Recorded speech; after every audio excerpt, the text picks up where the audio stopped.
So, ayan guys, another day, another quick tambay. Actually, quick ride lang to guys kasi malapit lang naman yung pupunta natin.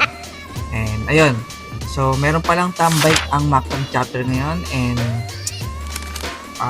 pupunta tayo doon kasi malapit lang sa atin yung venue, yung mismong coffee shop.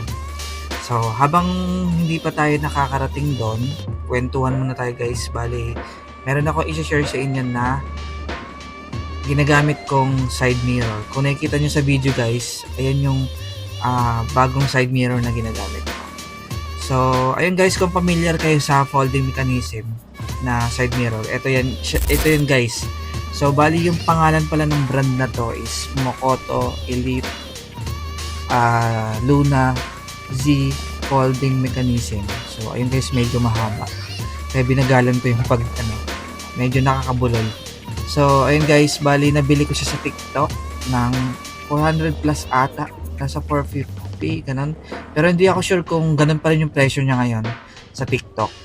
So, ayun guys, bali, ang nagustuhan ko rito sa side mirror na to, ano na siya, chrome, tapos classic look. And yung mismong side mirror guys, sobrang, ang cute niya, sobrang liit lang. Maliit lang siya, pero hindi naman siya ganun kaliit. And, pasok pa rin naman yung apat na daliri mo. So, kaya wala siyang huli.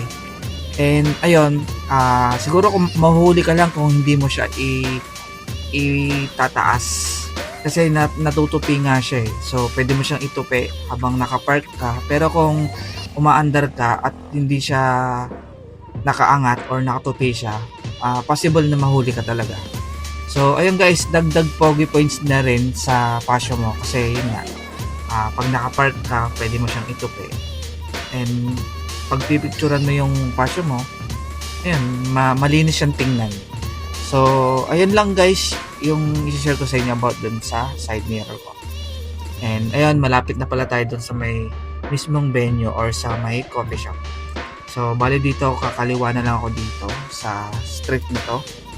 And yung street kasi is Giho Street. So, itong street na to is Giho yan. So, kung familiar kayo sa Giho, sa yung mga bar dito sa Giho, ayun, dito siya guys, sa Makati. So, ayun guys, bali dito na tayo sa mismong venue ng coffee shop. Ito yung harapan ng coffee shop, then dito kami nakapark. So, bali nandito na pala si Mon, si Ate Bex, si Bruiser, tsaka si PN.